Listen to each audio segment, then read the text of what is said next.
It was my birthday at the weekend. I got a call from my mum out of nowhere. He'd gone into intensive care. Did about £18 million in revenue this year. In that moment, I didn't give a shit about any of it. Your attitude to what's important probably does pivot over time. Getting things is far better than having things. Most successful people portray their lives as perfect, but Matt Kelly tells it how it really is. He's the founder of Spacegoods, a UK brand making mushroom coffee blends. In this chat, he opens up about everything. The highs of building an 8-figure brand and why even success can feel empty sometimes. I could probably get the business to 100 million eventually and still think I'm fucking useless. It's a blessing and a curse to have a successful network. Someone asked, how do you stop comparison? I was like, well, you're asking the wrong person. You never compare down, you always compare up. Even if you told me where I am this year compared to last year, like it's a lot better. Quite simple to build a decent ecom business. I think it gets exponentially harder the bigger you get. How do you combat that? You hire the right people. The answer to almost every problem is the right person. The cause of almost every problem is the wrong person. Hiring is the single hardest part of any business. That's your job as a founder.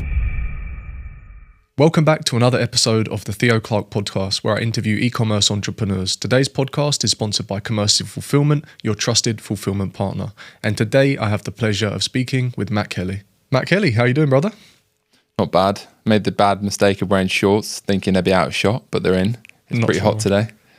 Clearly haven't adjusted to the Dubai heat as well as you have just yet, but for sure. Yeah, Takes some good. time. Takes a little bit of time, but you said you've been here about a month. Got Yeah. a nice new villa here, which is lovely as well. And sounds like you're settling in, but maybe just a bit more time to adjust to the heat is all.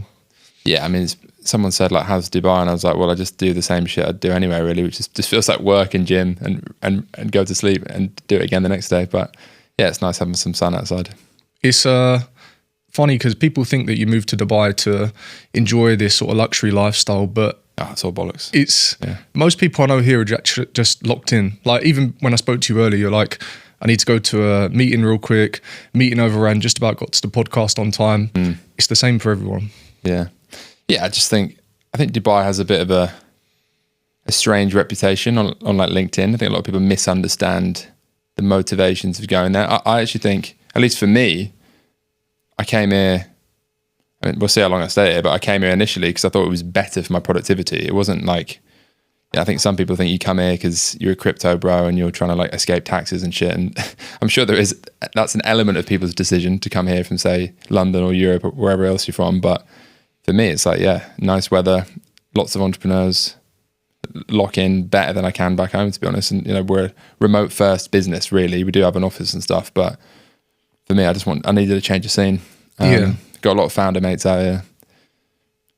Yeah, I think every place has pros and cons to some degree, but I think in winter, especially sort of October to March, April, it's probably the optimum place on earth, I think, to just lock in and scale something online. A lot of people do that sort of like 6 months here in the winter, 6 months in the UK in the summer. I guess it's just finding what works for you. And like you say, if we're working remote, like most people do in our industry, which is of course e-commerce, you have that ability to be able to travel and go with the flow a little bit and just go, like you say, where you feel most productive. And yeah, see how you get on here in Dubai. But like I say, it seems to work for me. The only thing is you get a lot of people traveling here. So you end up becoming a little bit of an entertainer. I was thinking doing pods in person must be quite difficult, or is it good because a lot of people come? Well, because I used to do mine in London, which felt like, at least at the time, which is a few years since I've done one with a guest, to be fair, but it felt like everyone was there at some point. Yeah, it feels like Dubai is maybe still slightly more niche in terms of access to people. I would say so. Find that? You have to catch people when they're here. Yeah. So sometimes you've got quite a tight window. But when I travel, I think I took like 3 weeks to fucking put a date in with you. Because I'm terrible on DMs. Yeah.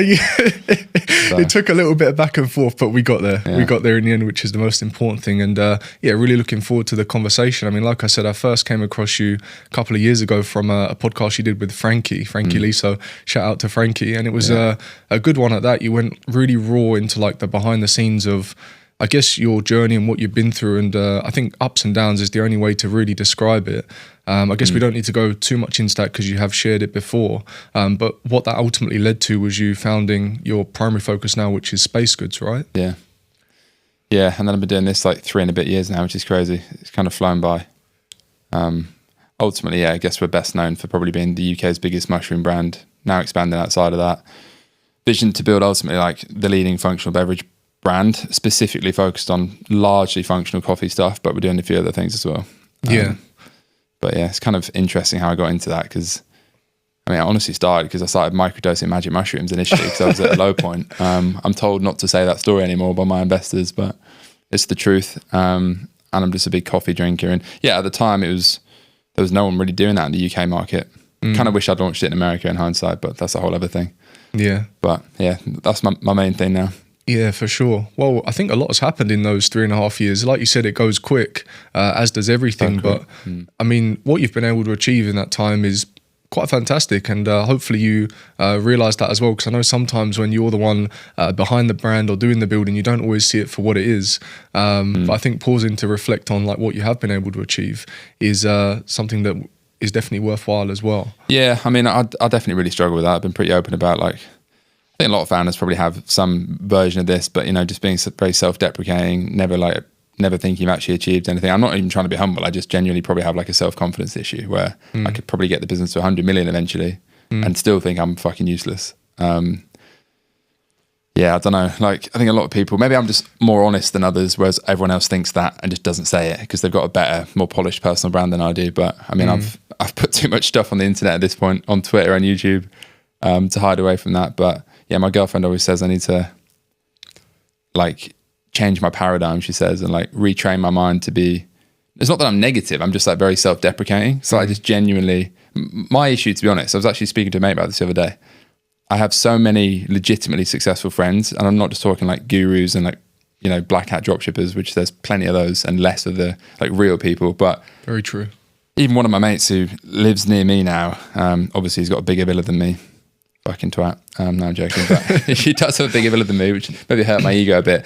And he's got a bigger brand as well. And I was like, oh, there's always someone doing better. Yep. And it's a blessing and a curse to have like, you know, a successful network, at least how I define it. Yeah, and I've got a few friends like that, which is probably like statistically really unusual because a lot of people say I'm like really successful. I just genuinely don't think I am. Like, I get that like statistically compared to most of society, yes, and I'm not naive to that because I come from a normal background and so on. So I've seen a bit of that like rise, if you will, but I still compare myself to him and the next guy who's, you know, I've got a mate that's doing like 100 million a year with his brand. I'm like, fuck me. And he's done it bootstrapped as well, whereas I've raised millions from investors and stuff, which is just, there's nuance and differences to both and pros and cons, but maybe that never ends because I'm sure he's comparing himself to the next guy, right? Yeah. But yeah, I mean, I've been pretty vocal about like, I definitely struggle with that. I did like a Q&A video on my YouTube the other day and someone asked like, how do you stop comparison? I was like, well, you're asking the wrong person because I definitely compare myself far too much. Yeah. You never compare down, right? You always compare up. And I default to comparing myself to the 0.001%, which is productive in some ways, but also very inherently unhealthy in other ways because it's never going to feel like fulfilled. Yeah. Like even if you told me where I am this year compared to last year, like it's a lot better, but the goalposts moved, don't they? And I've always told myself when I hit a certain number or whatever, then I'll feel good. Yeah. I think maybe that is true, but yeah, I guess it will probably just change again. Yeah. Well, I think in life, the way I've found to be the best way to describe it is we almost just go through phases. Like you say, maybe the goalpost moves and how you feel about it and how you think about it changes. But I think being surrounded by people that are doing better is a bit of a catch-22. Like you say, you can either compare yourself to them or there's the positive where what I notice is like, I see something, I'm like, oh, that's actually possible. Like I know someone doing something that otherwise you hear about these things, but to actually see someone you know doing it or to just connect or sit down and talk to someone who's doing, you know, 2, 5, 10 times what you are, whether that be in terms of revenue or what they've been able to achieve somewhere else. I mean, the only reason I say revenue is because we all treat money the same, right? Or profit, like it's a monetary value. We all value it the same amount. So it's an easy way to determine success. But I think a lot of the time, success is, okay, how other people perceive you to be, but your own version of success may be different. Like you say, you're always kind of working towards something bigger and maybe you don't feel like you've achieved the best of your ability yet. And I think that's why it feels like you're on a constant hamster wheel because you know you can do more. You know next year you're probably going to do more, but there's always someone else doing it twice as quick or going twice as far. So it's that constant battle, right, of just balance, I think. Yeah, and it's not that like, I mean, I've even said this to like some of my mates' faces, like, oh, I'm fucking annoyed that you're like, it's not that I want them to do bad, it's that I feel like maybe I'm not performing at my potential because I'm just thinking of one guy in particular, but like, you know, they have a very similar background to me, went through similar struggles in their previous business, and then they've just hit something in this one, which is a level beyond what I've managed to do yet. I think the painful reality with like ecom especially is assuming like you've got the basics right, which most people like running anything at like 7 or 8 or 9 figures do, is you cannot outwork like category tailwind. And what I mean by that is like, I think I tweeted this the other day, I think like category and timing, I'm not going to say that's luck, but it's like definitely the stars aligning. And I've seen this before when like brands have scaled super quick. So people say we've scaled quick. I mean, how relatively, but like compared to 2 of my mates I'm thinking of, I think they went to like 50 million in like the second year, which I definitely haven't done. But they would say themselves that they just hit the right category at the right time, which maybe actually is their genius that I'm not at the right level on, because they thought about that more proactively than I did perhaps. Whereas for me, I was like, oh, I just want to create this product in my kitchen because I want to drink it. So I was probably less intentional, which is maybe a learning I'll take to my next business. I'm not saying our category is bad by any means, but there's always like a bigger fish in that respect. So yeah, I think when you like grow up, everything's quite linear. Like you go to fucking school at the same time as your mates. You might go to uni. I mean, I dropped out twice, whatever. But then when you're in the game of business, it's never going to be, even like some of my best mates that I'm closer with, like had a few much better years than I did, but now we're probably like on an even keel again. And like maybe I'll have a better few years now, and it's never going to be the same, even if you're putting the same work in. And I guess that's just the reality of fucking running your own thing. There's so many factors at play, and it's not, I beat myself up about it thinking, oh, we could have grown more this year if, I don't know, X, Y, Z did differently. But it doesn't mean I'm completely retarded because my mate's grown quicker. It's just like, you know, they're in a different category at a different time. They've chosen different things. And there's also probably loads of people that look at me and think, oh, fuck me, he's grown really quick. I wish I'd been in that. You know, there's always, it's a treadmill basically. And I guess, like you said, like when I say success, ultimately, I guess we're judging it on numbers in growing a business, right? So, but I think you hit the nail on the head. There's so many different variables, right, that dictate how quick you're able to take something or how far you're able to take it. And sometimes they're external variables that are outside of your control. Like you said earlier, you wish you launched in the US instead of the instead of the UK. Oh, it's got so many learnings. I might have to put some of this behind a paywall. Yeah, honestly, like. Yeah, hindsight's so clear with lots of things, right?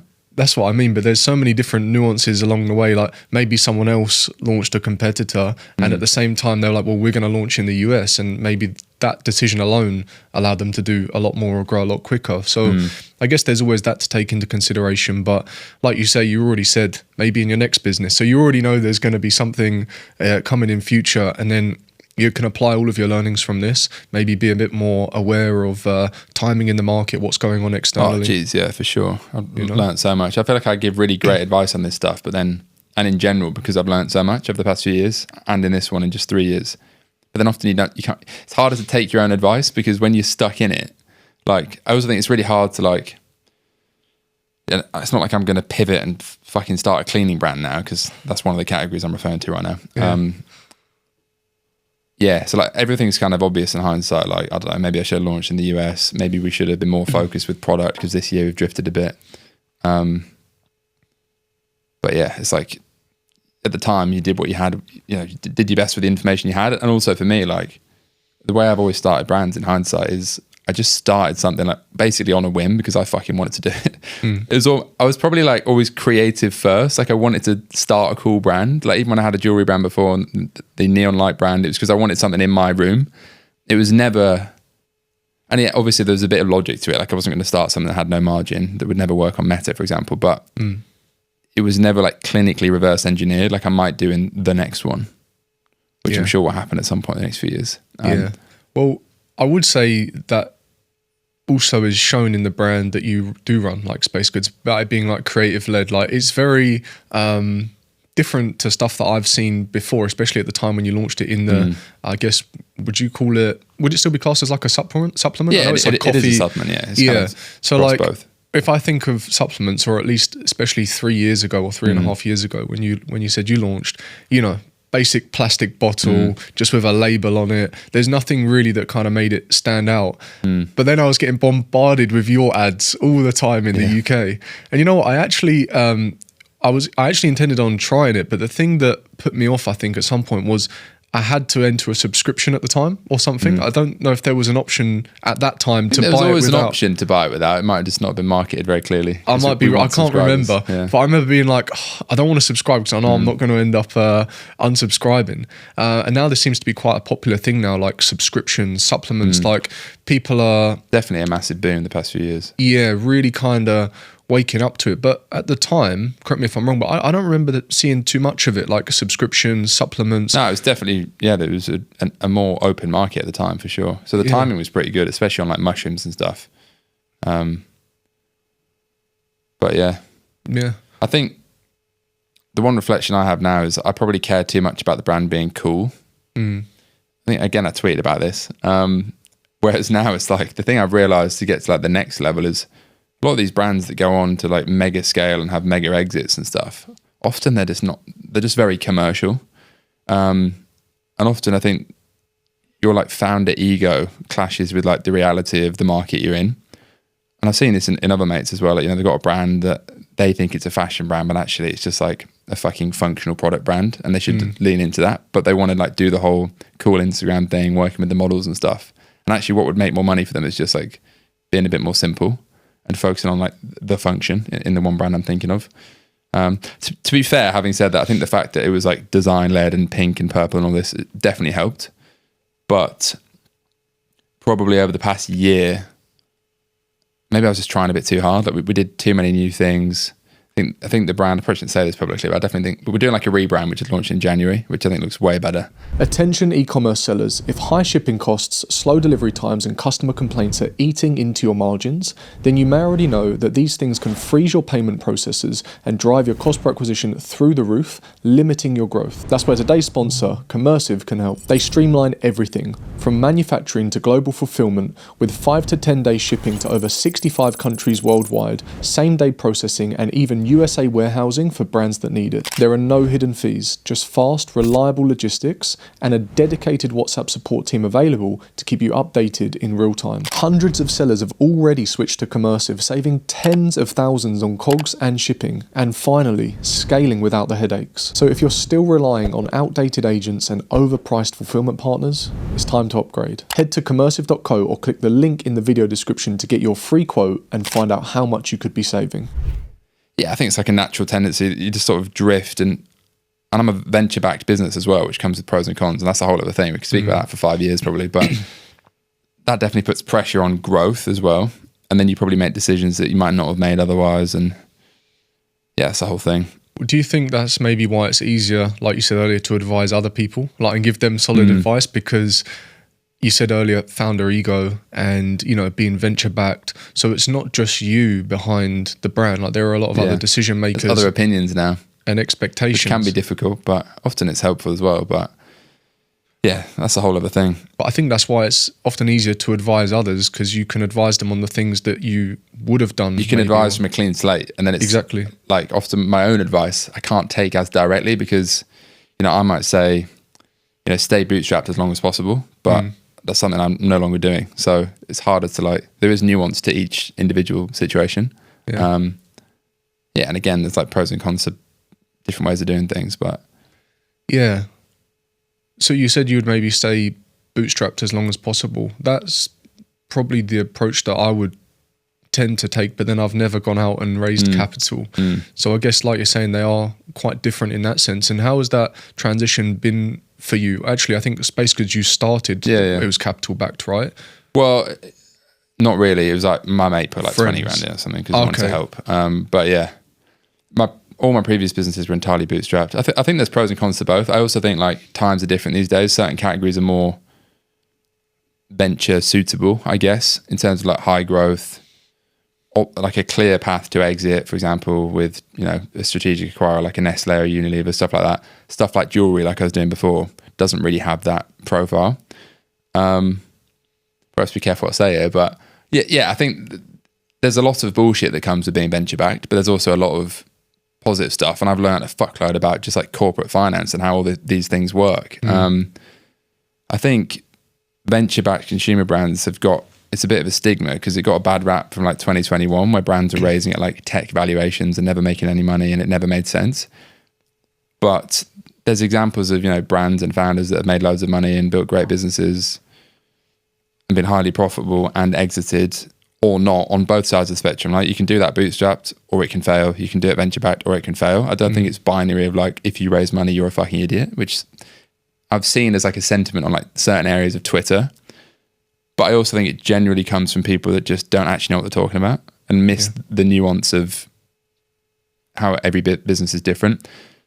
I think one thing it's definitely done for me is like taught me how to like run a bit more of like a grown up business, which I will caveat. I think a lot of that is bullshit. Like making your business more corporate and, you know, sometimes maybe hiring people that you didn't necessarily need because you're on like you're hiring before you've grown into it and so on. But at the same time, like I've got some people I know, naming no names, that I think are a bit delusional because they've got these brands that haven't necessarily grown that much in the past few years. They've been at like a decent level, maybe like 10 million a year profitable, but they haven't really grown and haven't got a proper team. And it's like, well, where do you go with a business like that? Because it's either going to fizzle out, and in some cases, what I'm thinking of, it kind of is.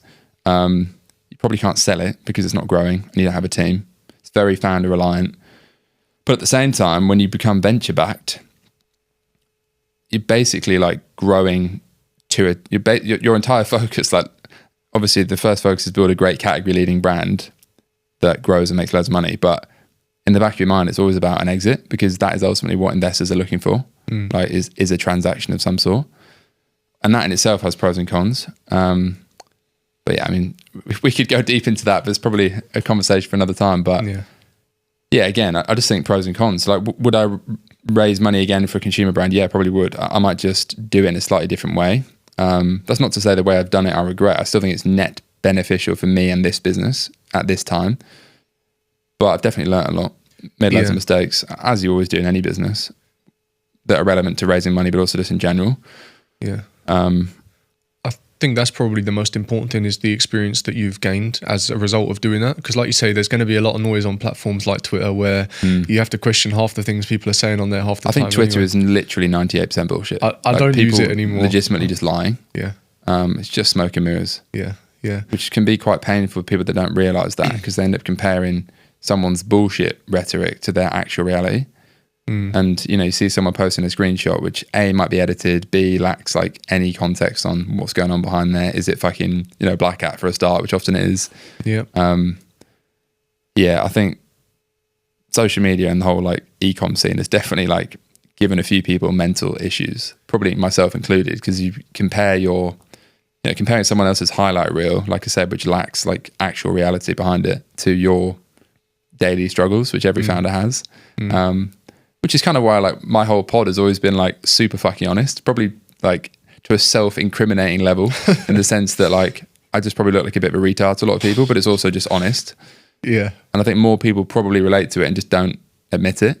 And most people don't put it online, right? Whereas I just have. So kind of opened a can of worms that you can't return from. Yeah. But I think you've done the thing that a lot of people wish they did. Maybe not about the brutal honesty, but just documenting the journey. Like actually documenting the journey of building something. Yeah. I think that's why I started the whole like document the journey thing. Was just I thought it'd be cool to look back on. And it even is now, to be fair. Like I look back 3 years ago, like in launch week or whatever. Yeah. So hopefully in 10 years' time it'll be even more interesting if I keep doing it. For sure. Yeah. I've been pretty inconsistent with now and then. But that just comes with being a founder, I think, you know. There's always things that need your attention that you maybe need to prioritize over other stuff. So I guess the content side of things is also something that typically gets pushed to the bottom. Yeah. Which is why, like what we were saying, most people that start a podcast don't continue, or when people try and build a personal brand, they do a couple of vlogs and then just stop or what, you know. It's just like, I think what comes down to it is the core reason behind why you're doing something. And the same can be said whether it be building a brand or a personal brand. Like why are you trying to build a brand? Where are you trying to take it to? Because if you have a very clear why, I feel it makes it a little bit easier to try and at least block out a lot of the noise and just stay focused on what you're working towards. And be a bit more consistent with it, at least from my perspective anyway. Yeah, I also think like making content's way fucking harder than people realise. I mean, you'll know it's doing a pod, like even 37 episodes, I think you said, like it's a lot of effort. Especially in-person stuff, which I think is always way better, by the way, but because that's what I used to do as well. But definitely a lot of effort. I mean, even you chasing me to come on an episode was probably like, I don't know, 20 messages or something. So, we got there in the end. Yeah. It's you know what, a little bit of effort, but when it all works out, it's well worth it, I would say. Especially podcasting. I mean, if we're talking about that in particular, you know, the people you get to meet that you wouldn't otherwise, the conversations that you have. I mean, in some senses, as you all know, as a host, you get to ask all the things that you actually want to know. Like, it's a perfect opportunity, almost it's like... a great networking tool for sure, yeah. You know? Meeting a new person every week or other week. But then again, it's like, why? What's the purpose behind it? Otherwise, it's very easy to just stop. So why do you do this then? What would you say? Well, like I was saying earlier, honestly, just a genuine joy for authenticity and genuine conversation. It just so happened that e-commerce is my industry, so it kind of made sense to niche down as opposed to try and compete against the likes of the guys who end up just speaking about anything. Yeah. So I made that transition earlier on and just stayed consistent with it. But what's nice and what I like is, as I grow in e-commerce and other people grow in e-commerce, the guests that I'm able to bring on and communicate with, the conversation grows, the podcast grows, because it's almost like a educational journey. If I think like even where I was a couple of years ago when I first started, I didn't know the things that I know now. Yeah. And I wasn't able to communicate or portray that information in a way that other people can easily follow. So at this point now, it's more like I've made a commitment to do something, I've built momentum, and now I just don't want to stop. Because you know what it's like, when you take your foot off the gas, it's very hard to get going again. I've done that a few times with my whole YouTube. You said you started a brand. What brand is that public? No, it's not. So it's still, I'm taking stock, but still shipping from China. Yeah. It's only launched in Is May. that the first brand you've launched? The first brand, yes. But like, I also had an ecom business back in 2020 that was high ticket drop shipping, which I exited in December of 2022. But You managed to exit from a dropshipping store, yeah. That's quite rare. But I was an authorized reseller for local UK businesses, right? So I was in the nursery industry, selling prams, pushchairs, car seats. I've always thought high ticket dropshipping is pretty smart. That's what I do. That's what you do now? and that's what I teach. Yeah, my AOV is like $400-$500. Yeah, it's good. It used to be similar to me with the neon light stuff.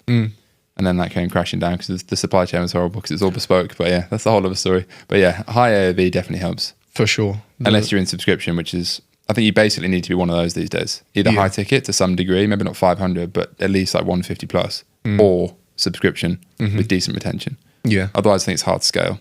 Yeah. Past a certain point. So yeah, brand isn't public at the moment. Still too early. 5 months in.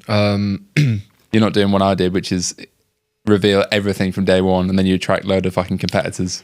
Well, that's which is definitely the downside. I mean, there's literally like probably 5 or 6 like multi-million pound competitors that have effectively come from podcast viewers. I'm not saying they wouldn't have started otherwise, because obviously the brand is more well known than I am. Yeah. But I guess the nuance with like a podcast that has basically all the viewers are like capable or want to be capable founders is it's obviously quite a high intent audience. So like if they see what you're doing and perceive it a certain way, they're like, oh, I'll jump on that then instead of maybe something else. Yeah. The bit of me does think, I still think it's probably still net beneficial, but there's definitely drawbacks to being so public. I try and be less public about details now, just because I don't think there's that much benefit in it. But the challenge with that is often I find for the content to be interesting, it has to be authentic, especially like that's the style I've always done.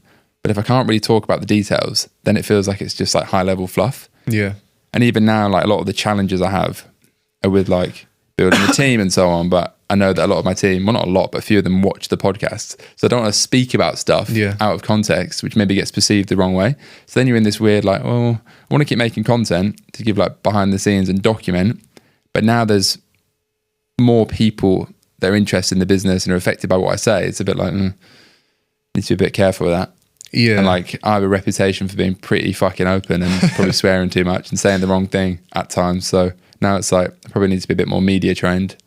Maybe. Without losing my personality. So at least you're being your true self. And I think that gets reflected in your content. And I think people appreciate that, you know, because there's a whole nother side, like we've talked about Twitter and, you know, other people in the space where it's all just revenue, screenshots, like no real context or nuance, and it's more just flash. So like I'm more drawn to the authentic style of content where, okay, you know, talking about the intricacies of actually building a business, because that's what anyone that's going through that is ultimately going to relate to.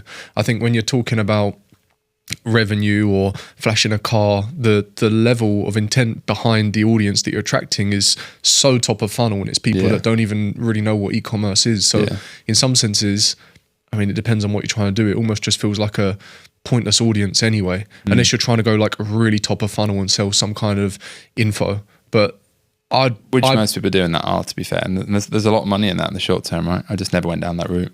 Yeah, but you know that you could if you wanted to. But I don't think it matches your personality. But I probably couldn't in a way, because I've been too honest. I'd have to start lying, right? I'd have to start saying, oh, you can become a millionaire in a month, buy my course. And I've spent 3 years saying that's not the case.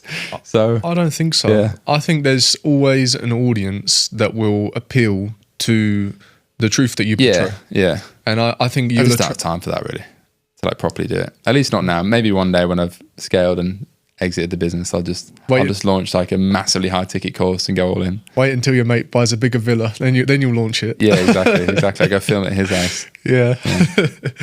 So maybe if we were to talk a little bit about actually the brand, and I know you're very kind of public about everything on YouTube. Too public in hindsight, yeah. I think if people actually wanted to know real behind the scenes, they should probably just check out your YouTube. But in terms of like at the moment, how the brand is positioned, things that you're working on, you said, hiring, and I know you've got a lot of videos out there about raising capital and this kind of stuff, but actually like nitty gritty day to day of the brand, what does your kind of position look like? What are the things that you're working towards, and stuff like that? Yeah, I mean, brand's like 3 and a bit years old now. Do about £18 million in revenue this year, which I guess is like decent. It's quite big for a UK brand, but again, I'm comparing myself to my mate that's doing 50 this year, so I feel like a bit of a tit. Team's about 16 full-time plus agencies, so relatively lean still. Yeah, I mean, we launched as like single SKU. Like, we were literally a chocolate flavoured mushroom powder at the start. That was rainbow dust, and in hindsight, it made no sense because it should have been coffee from day one, and then like it became a mushroom coffee. Now that's like our core product, probably 80% of revenue. We tried a few things this year and expanded into more like broader functional beverage, or being like taste-led, all-in-one function for XYZ things. I think we've gone too broad with that. Like, the core of the brand is like the focus and energy morning ritual brand. And we're doing this rebrand in January, which is all about fuel for daily momentum. That's like this slogan I came up with in the gym one day. I quite like that, because that's where the brand started. And I think, probably being too honest, but like we've grown every year, but I feel like in the past year we tried doing too much, and I think that was ultimately my fault. Like, you think you need to do more, but actually you need to do more better. So go deeper rather than wider. So yeah, I mean, that's like high level where we're at. Like, I want to build this to like a minimum £50 million plus revenue business. I mean, that's kind of like our internal target with our investors as well. I don't think that's easy to do, by the way. I think it's also very hard to fucking do when you're a UK first business. So like we're about 15-20% in Europe now. Have never done America. Thinking about launching in America in some capacity next year, but that's kind of an ongoing debate. I also think that's like not as simple as some people say it is, because CAC is much higher. You'd hope retention and stuff was also higher, but yeah, I think maybe I'm just overcomplicating it, but yeah, we've just been focused on the UK largely for now. Growing quite a lot in retail. I mean, we started as a D2C brand, but retail was something I knew nothing about. I've been in retail for like 2 years, and now it's like 2,000 doors we're in. So it's like a few million a year in retail now with a D2C product. But we are doing more in like specific retail products next year.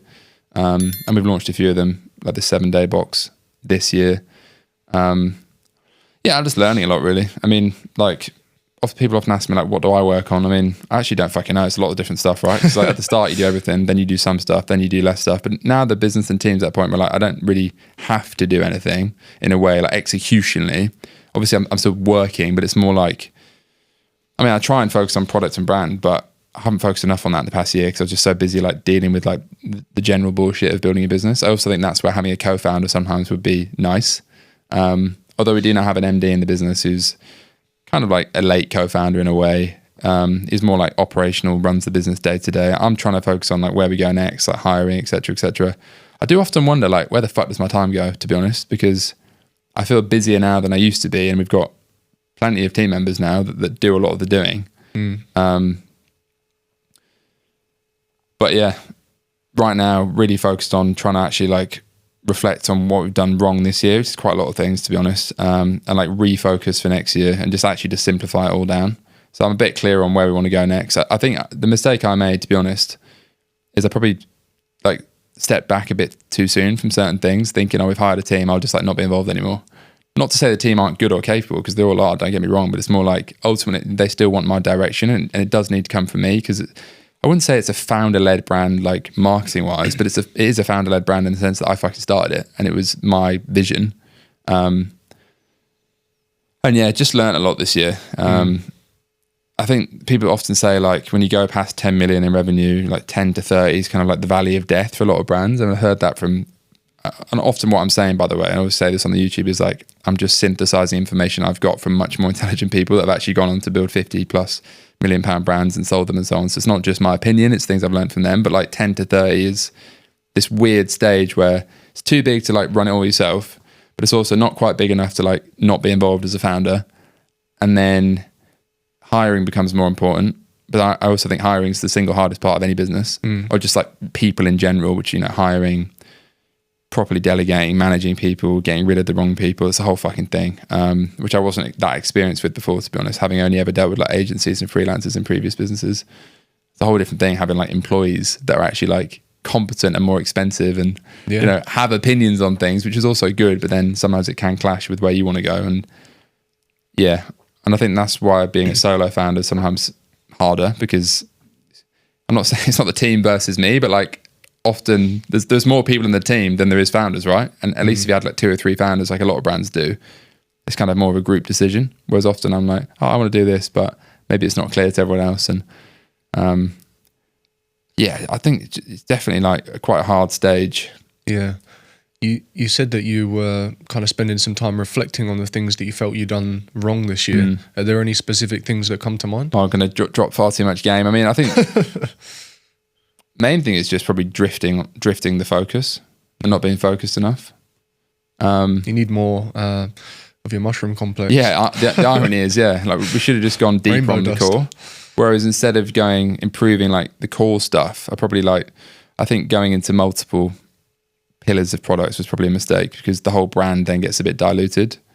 I think me stepping back a bit too much, like creatively or whatever, was probably a mistake. I think hired a few of the wrong people,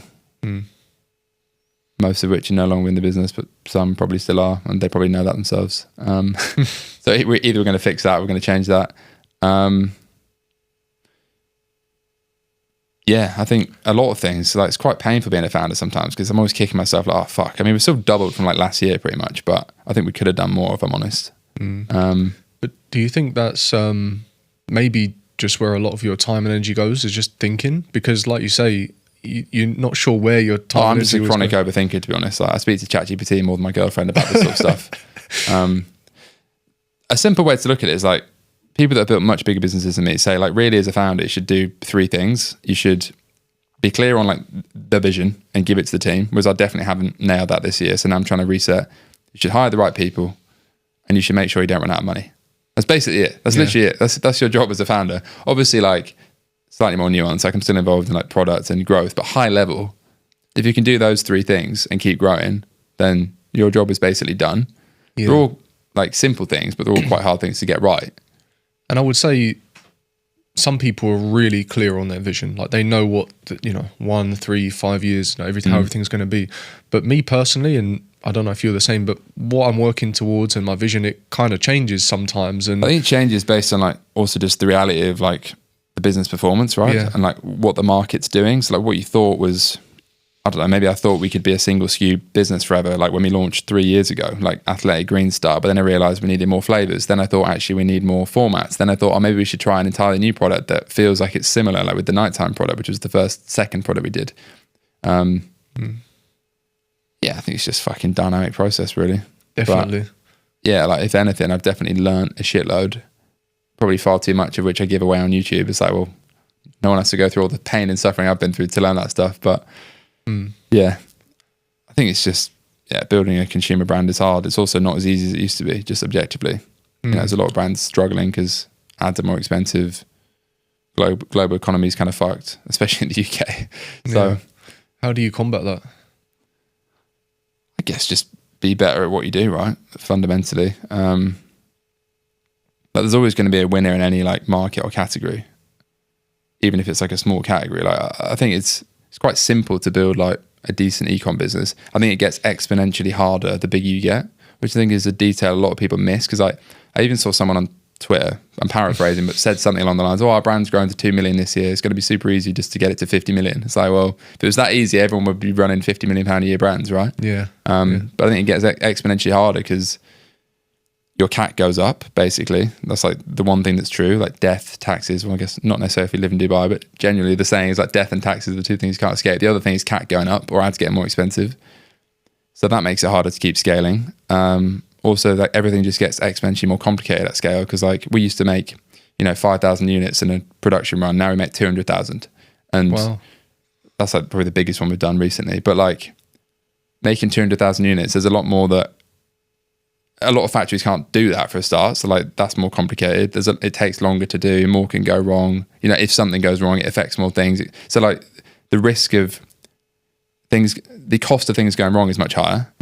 But also like the leverage of things going right is also higher. So like everything's just, and then I feel like things slow down a bit at scale because when you hire people, you end up working through people rather than doing all the work yourself. So often I think it's a shared founder frustration that even like we're doing a new website right now. And if anyone watches this from my team, I'm not saying anything I haven't said to you, but like, I just feel like we've fucking overcomplicated it. It used to be I just did it on Shopify. Then we're like, we're going to spend all this money on this fancy custom website. 6 months later, I'm just like, it would have been easier for me to do it myself, honestly.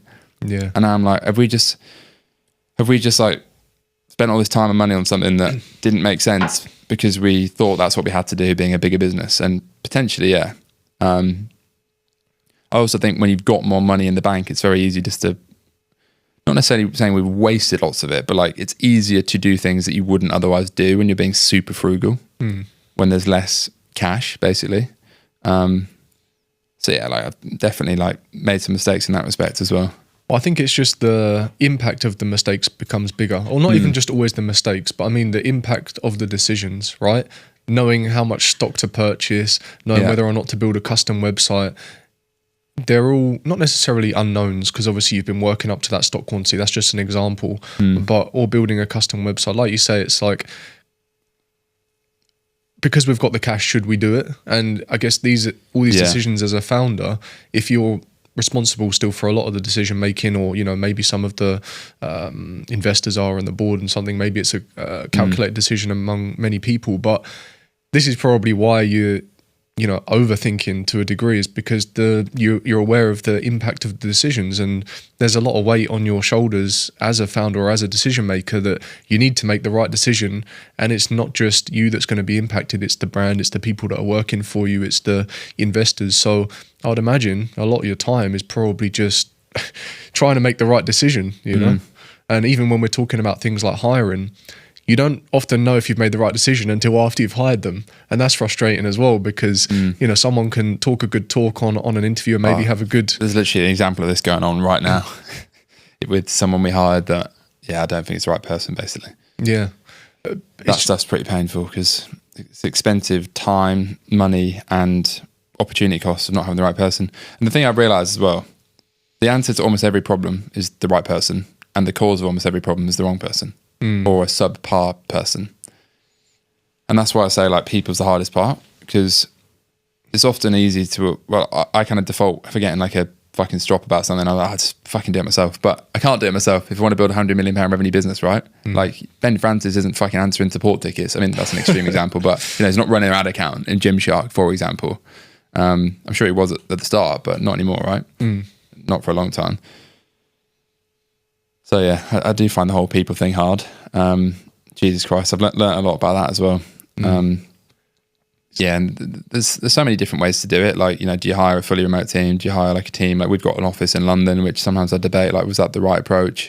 And it's kind of quite hard to change those things when you've gone down a certain route.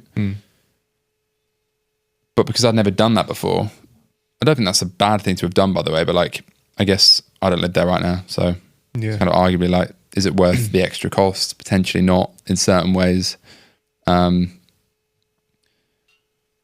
then also like the business isn't me, right? So like it's ultimately like an entity in its own right. And especially now, like there's other shareholders, there's a team that could run it without me to some degree, to a large degree. But my investors wouldn't be very happy about that right now. But not that that's my intention. But Yeah, basically it's just very fucking different to when it's just you and a laptop, right?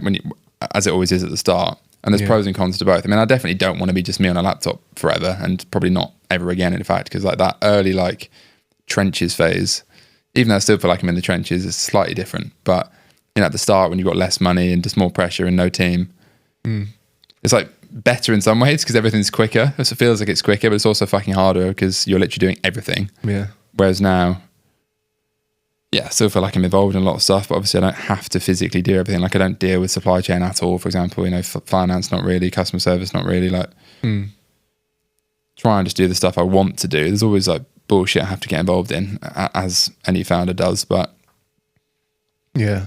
Well, you're in the luxury trenches now. At least you've got a nice villa in Dubai. Yeah, I wouldn't say luxury, but yeah, it's definitely not bad. Yeah. Yeah, I mean, I'm sure there's still stresses in the day-to-day. Like you say, you're overthinking a lot. You've got big decisions that you need to make. So, I just mean in the sense that you've got a nicer environment to maybe where you were when you first started. To be fair, I've always had a nice environment. Like, I mean, certainly in the past few years. It's probably a nicer one now, though. Yeah.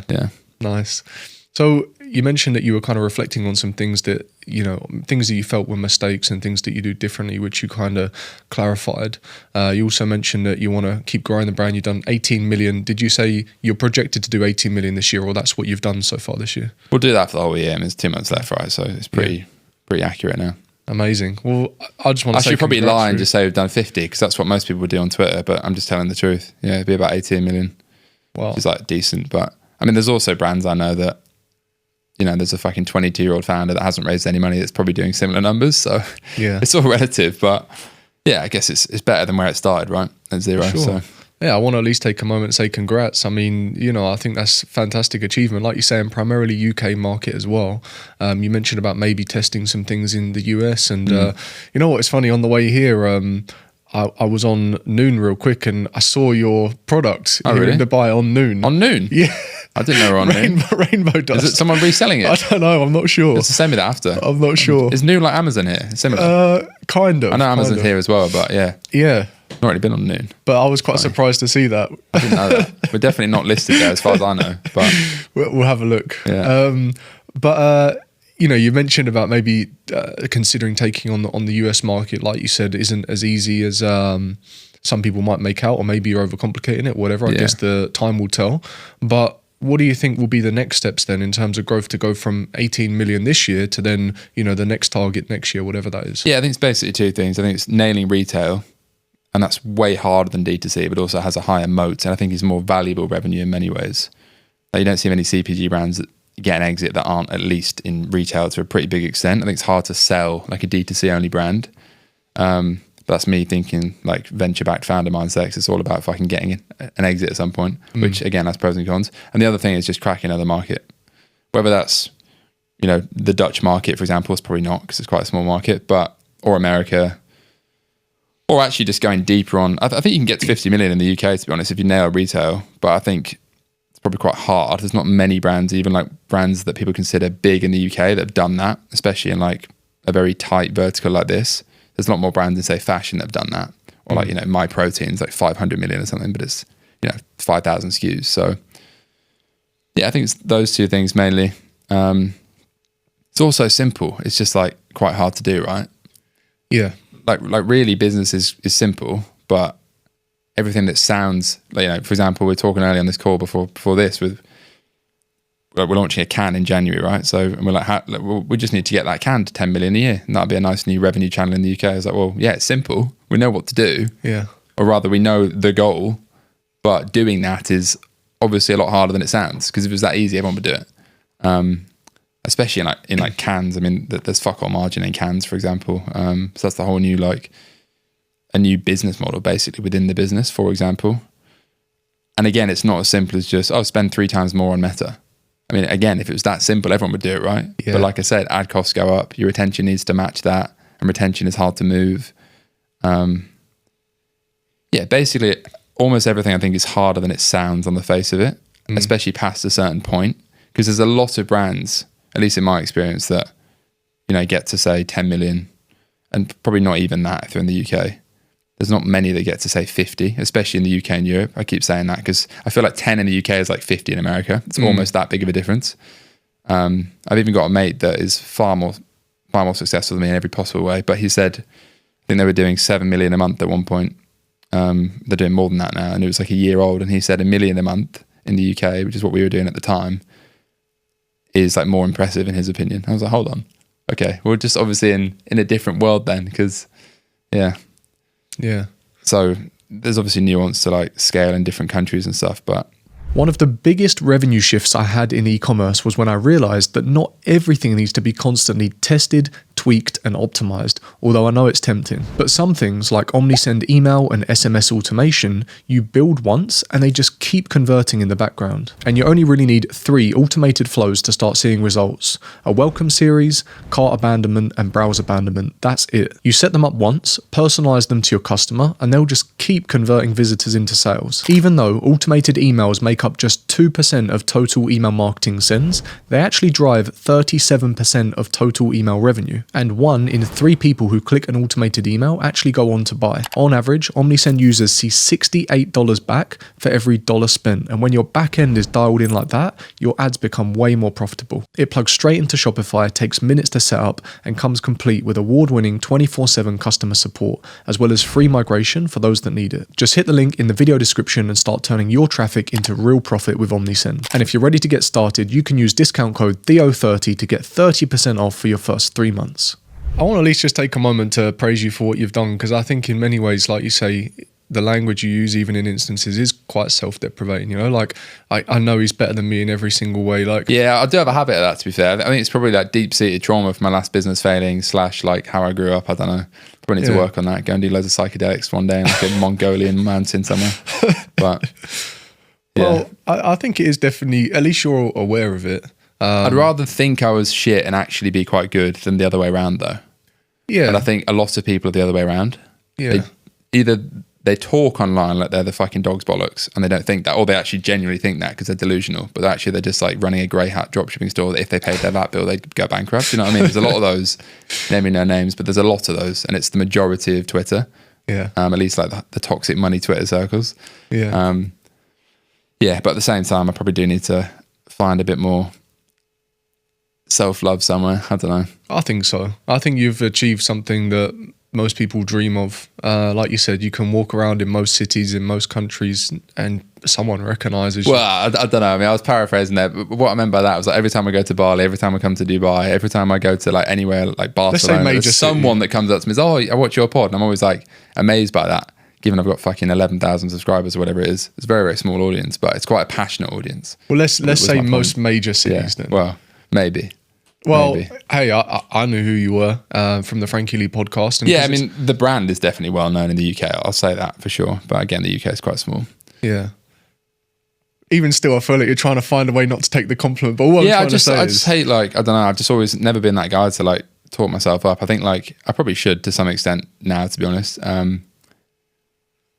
There's this whole mindset thing, right, of like, you know, paradigm shifting, and like my girlfriend's probably into this, and I never really used to get it, but like there is definitely value in like talking as if you are that guy even before you are. For sure. Even just self-talk. I don't necessarily mean publicly. There's definitely value in that, you know. Like even I'm trying to like retrain my mind to think a bit bigger, because often I get caught in this like loop of like, oh, like this is going to be harder than I think. But like if you think that it's easy, it probably will feel a bit easier, right? And you just like shift that mindset. And then you see your mate doing bigger numbers, and he makes it look easy, but maybe he's just better at thinking bigger. I don't know. Well, that's kind of, if we're to do like a full circle with where we started about comparison and seeing opportunity, that's one thing that I kind of tend to focus on is, I know I'm in Dubai, I know there's people doing fantastic things and tons of revenue and building really cool brands, or whether that be through info or whatever it be. There's guys doing some really amazing things. And the way I look at it is just the opportunity. I'm like, okay, so that is possible. Yeah. And a lot of the time when you look at what they're doing, I'm going to reiterate it back to what you said about scaling and going from 10 to 50. It is simple. Like when you look at what they're actually doing, you're like, oh, okay, you can make that amount of money doing something that's simple. And I'm not saying it's easy, just simple, not easy. So I tend to just focus on that. And the other thing as well, what I realized about being here and the people that I socialize with, no one really at least the people I hang around with, really cares like what you've done or what you've achieved. Like, because there's so much opportunity here, I think a lot of people end up having this sort of like abundance mindset, and it'd be interesting to see how you get on in the coming months in that respect. This is what I mean. Like, you know, I used to, like, I might go to like a coffee meetup, and that was actually, I saw Frankie there. It was hosted by John, you know, John, the British entrepreneur. John, he does the Modball rally. Oh, John Modball. Yeah, I actually used to be in his car club. So back when I had my green Audi R8 and I was a cocky little shit when I was 23, like 6 years ago.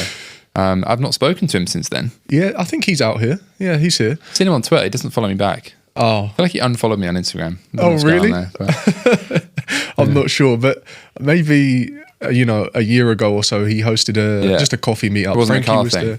there. No, I think he'd recently moved to Dubai, and he was I think he wanted to relaunch his social club thing here. So he put like a free meetup on here in Dubai, and he was there, Frankie, a few other guys, and like all I could notice was that everyone at the table had like, you know, a Patek or a Rolex or like, and at this time I didn't even have a watch, and I was just like, to be honest, yeah, I do like watches, but I actually feel like a bit of a twat wearing a nice watch these days. I feel like there's something like cooler in the guy that doesn't even wear a watch. Well, but you kind of come full circle on this stuff, right? I'm the same with cars. Like, I love cars, but I mean, I haven't even got a car right now because I just moved here. But I'm just less asked about that. I do love cars, to be fair, so I think I probably do need to get something silly again. But I think, slight side point, but yeah, kind of gone full circle on a lot of this stuff. Because like, it's definitely cooler to be like the billionaire that doesn't wear a watch. I mean, obviously not remotely even 1% close to that, but you get the point. And like, the thing I find quite hilariously cringe is people that wear like fancy watches in the gym. I don't know if that's you. If that is you, no offense, but yeah, I just wear my Garmin normally.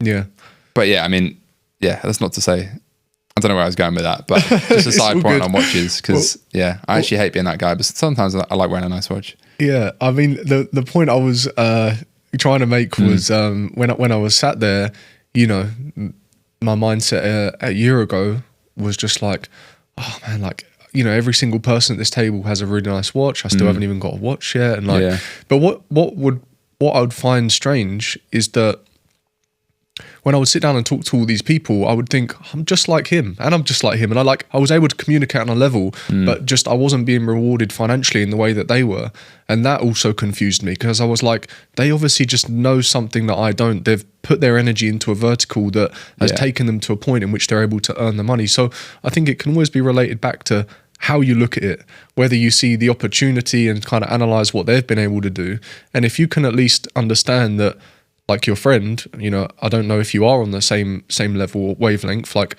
but a lot of the time I communicate with people and I think, I feel like, you know, I'm on the same level, but there's obviously just something that they're doing a little bit differently that I haven't quite cracked yet, or it's a slightly different vertical. So I tend to kind of take that approach. And then to talk about, you know, a watch, I felt the same. This particular watch, I wanted it for like 2 years. I would have this Instagram picture from a watch jeweler saved. Yeah. And then you get it and realise it don't bring you any happiness, and it's just a piece of metal. Exactly. Basically. Like I idolised that. Well, not idolised it, but I'd look at it and I'd be like, oh, one day I'm going to get that watch. And the excitement of like working towards it was more enjoyable to me than actually getting it. Like after I got it, I kept looking at it and I was like... There's a saying, I think Andrew Tate said this, ironically, other people have as well, but like getting things is far better than having things. Yes, the journey to get it. Like as in like, you know, the journey to get it, the anticipation, and then like collecting it. Like I remember collecting my Audi R8 when I was 23. It was my dream car. And I didn't come from any money, and it used to be my fucking screensaver and all that. I mean, it was fucking like heavily financed supercar, right? It's actually quite attainable for a lot of people. But anyway, at the time, it was like my entire identity. Yeah. And then I remember I actually wrote an Apple note like a week later. I still got it on my phone. It was like, material things only bring fleeting joy. That was what I wrote or something. I used to have a sausage dog, right? And this is kind of deep. I actually rehomed him like a year ago because I was traveling too much and I fucking miss him every day. But like, I think he cost me like $3,000 or something. So far less than a car or a nice watch. But he brought me way more joy than any of those fucking material things. Yeah.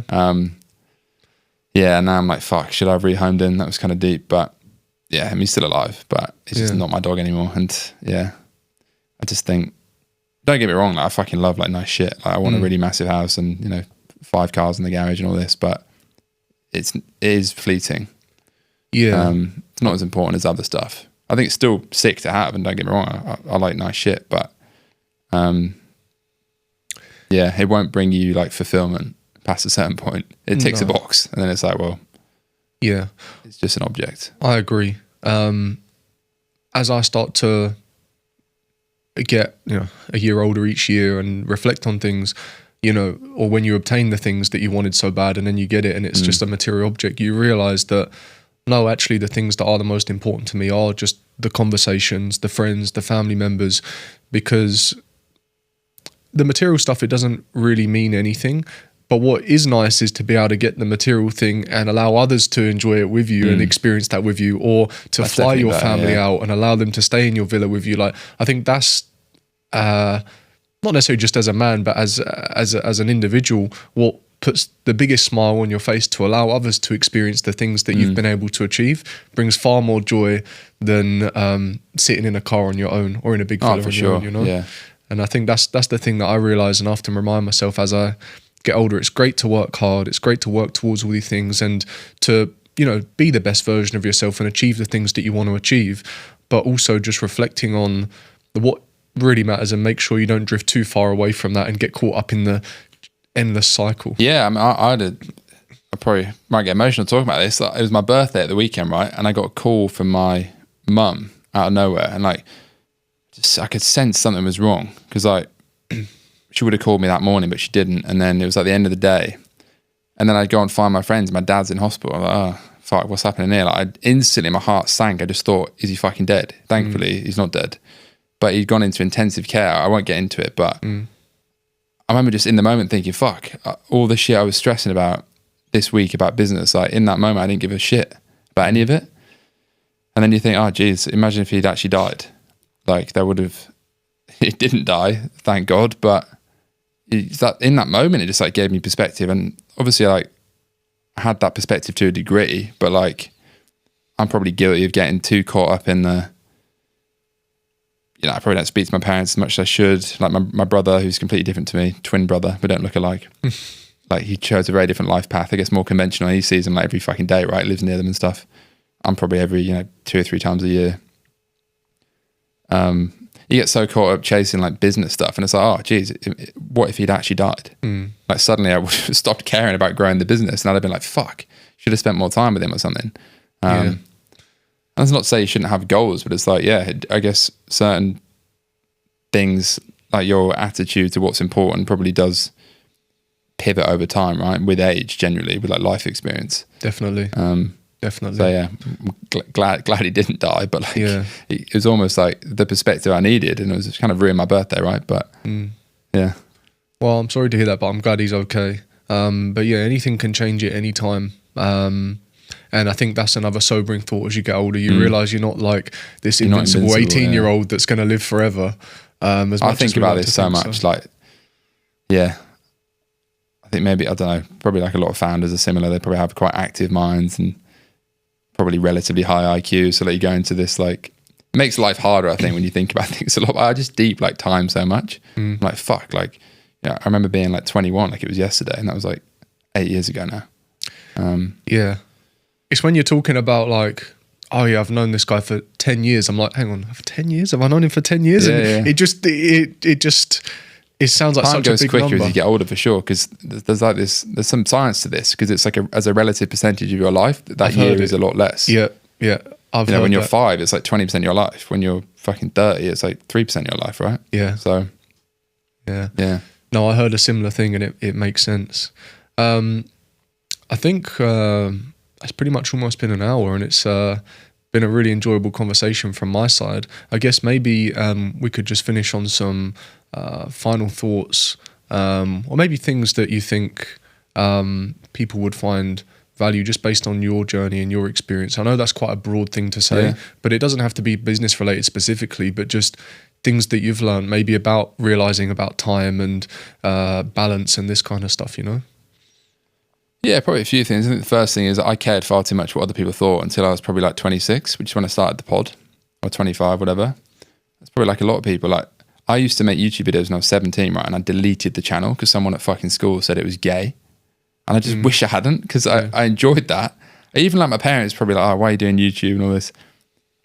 So it's hard not to care what people think. But I think now, I'm at the point now where I genuinely don't really give a fuck as much. I've also got more credibility, so like I've kind of got a bit more to stand on. But I think when you're younger, you probably do care. Like, I just think care less what people think, because no one actually gives a fuck at the end of the day. And if you're going to stop doing things because you're worried what your mate thinks, and like, yeah, I was very guilty of that. Like, probably wanted to make YouTube videos when I was 17, but stopped doing it because someone said it was cringe. That's probably one thing. I think the other thing is like, I think the most valuable thing you can curate and build is just like a good network. People often ask me that off the back of the pod. Oh, how do you meet all these founders? Because I've got quite a good network of like founders and stuff. And I probably slowed down on like extending that as I've got a bit older, like to my detriment, because I thought, oh, you know, kind of know what I need to know now to some degree. But there's always something more to learn and people to meet. So I think at the end of the day, you can lose money, you can lose money, and you can lose fucking health and all this shit. But you can't lose experience and network. And like, I could go to zero tomorrow. I'm confident within a few months I could be back to like a decent level, and largely because I've curated a good network and I've built experience. And I think those two things are pretty powerful in combination. I think the final thing, and I sound very wise saying this, which is why I think I could give great advice and don't fucking take it.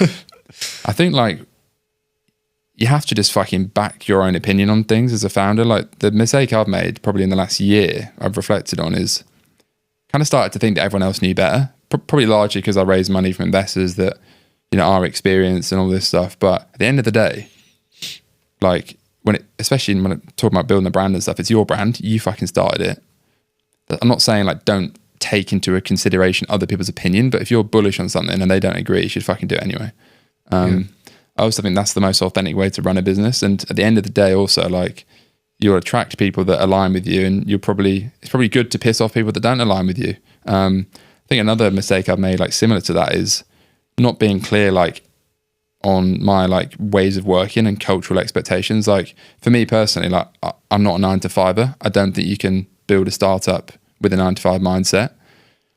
I'm not saying every like team member has to be 24/7 founder mode, but like some of the mistakes I've made with hiring have been not admitting that up front, almost being, oh, I can't be like, am I too intense? Am I the problem? It's like, no, you're not the problem. Like, it's a fucking startup. Like, the best people that I've hired are people that think that way and love the game. It's not like, oh, fucking working all the time. It's because they want to be there. So, yeah, don't apologize for being an obsessive, probably on the spectrum founder, because I think most founders are like that, and that's how things are built, through like founder intensity at the end of the day. Yeah. And you can attract people that aren't necessarily founders but still want to be part of that. And I don't think you should tolerate less, because you don't have to. I really appreciate you sharing that, and also your honesty throughout the podcast. I know you're obviously very honest on your YouTube channel as well. Like you say, maybe to your own detriment, but not in my opinion. I think it's great that you are just your authentic self, and in that as well, you show that the one thing that you just said to people is don't care what other people think. You can see that in your content because you just show things for what they are. And I think people like myself and people that also live that way appreciate that, which is kind of what ties back into what you're saying about building a team. Like just tell people how it is, and you'll attract the right people to your team, and that's ultimately what you need to move forward. And it's the same with your network. If you always just portray your authentic self, you're going to attract more people like yourself. If you're hiding behind this fake persona, one, people are going to see through it, and two, you're just living an inauthentic life, and it's never going to work well long term. So I think if I was to take anything from all of the stuff that you've said about, you know, business and building a team, or even the things that you just spoke about at the end there, it's just be yourself. Don't care what other people think. And, you know, just make sure you have a clear goal or a vision that you're working towards. Be careful of absorbing too much external influence, because at the end of the day, you are the creative behind the brand. You are the business owner, and you need to remind yourself that sometimes, and stay focused on what you're working towards. Listen to what other people say, but maybe don't hold their opinion always higher than your own. Take it into consideration, value the facts, have a chat with chat GPT, like you say, overthink a little bit, and then move forward. Definitely. But Matt, it's been an absolute pleasure having you on. I really, really enjoyed the conversation, genuinely. So thank you for making the time. I know you're a busy guy. And thank you very much for coming on. Sweet. Thanks for having me.